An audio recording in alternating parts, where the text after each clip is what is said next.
I'm Rhonda Weppler, and this is Trevor Mahovsky, and we do a bunch of different things. We do sculpture, painting, video. What don't we do? Maybe that's faster to answer.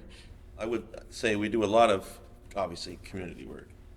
We started working in sculpture and moved into public art, and then through that, thinking about public space and engaging with audiences in that way. That's how we got on this road.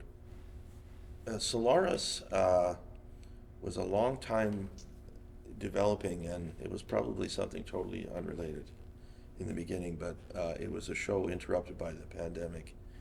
I know the nugget of where the idea, the theme of water came from. We were watching a documentary about water and had a quote in there about how all water that's on the earth is the water that's always been on the earth. And then, maybe that's, when you think about it, maybe that is kind of an obvious thing, but to me, it sort of blew my mind. I thought, really, it's this water that's been going through all these cycles over and over again, through different phases, was sort of the starting point of that, an idea of everything being connected. And we use that as a jumping off point, making a work about the kind of work that we do, which involves a lot of workshops. And it is in gallery spaces, it's in community centers, it's in parks across the street from my house. And we wanted to, it turned into a piece about working with a community. So it was a kind of documenting that process and about that connection. It was almost like a document of making a public workshop in a way. It's kind of looking at it. So Trevor actually picked that title. It's one of our, both of us love that movie. It's one of our favorite movies.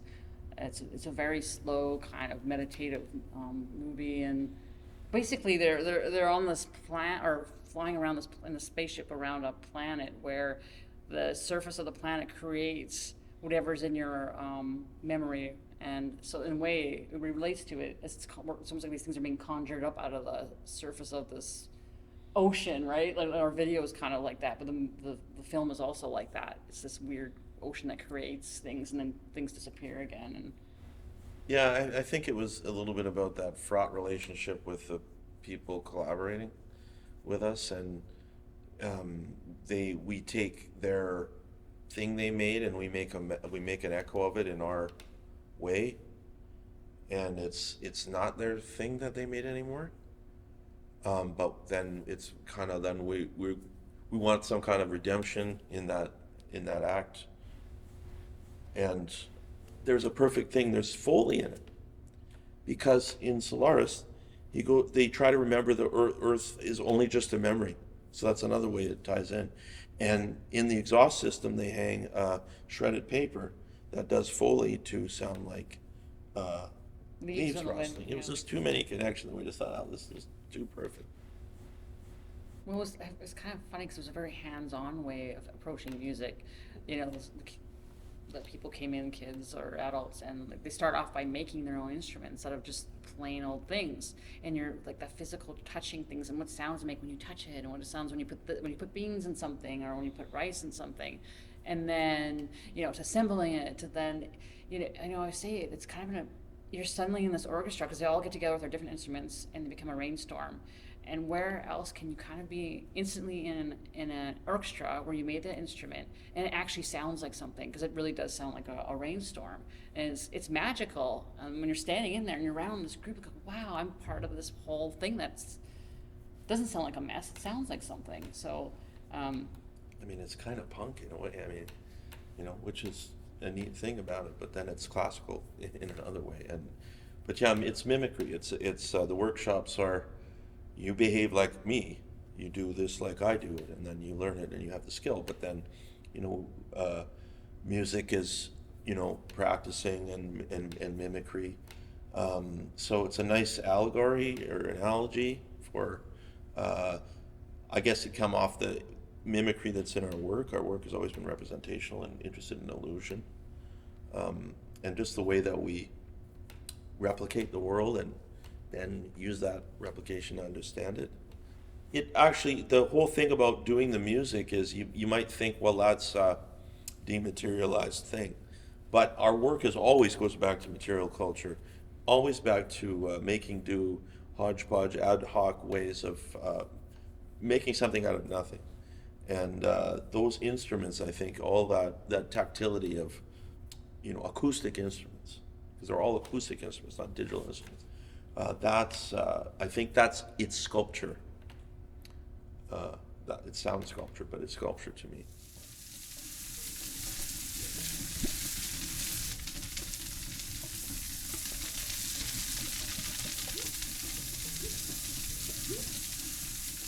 Well, I guess we've been getting more and more interested in doing community collaborative projects, and like, I just like the unexpected, what's going to happen when you're in a group of people. You don't know who's going to show you. When you invite, almost all of our workshops are free, so you just open the door and say, who wants to show up?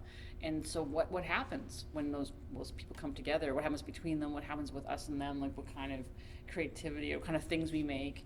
That to me is super exciting. Maybe we started off collaborating for that reason, and now it's like almost like the more the barrier.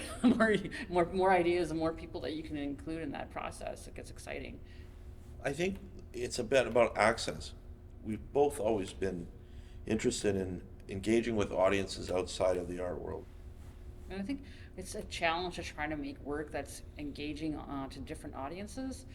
And we're always trying new ways. How can we get people involved that might not normally get involved, but that could still be something interesting to people that are really into art? And it's actually a very hard thing to do. It's not easy. It's also the exciting thing about it. It's a vein that has been mined that much. So that's, I'm thinking, trying to solve that problem. How can we make something interesting that is inclusive?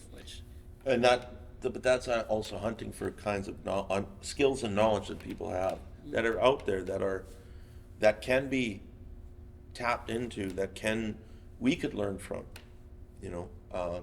and expand our practice. It's kind of, there's something there that we take as a fuel and we learn from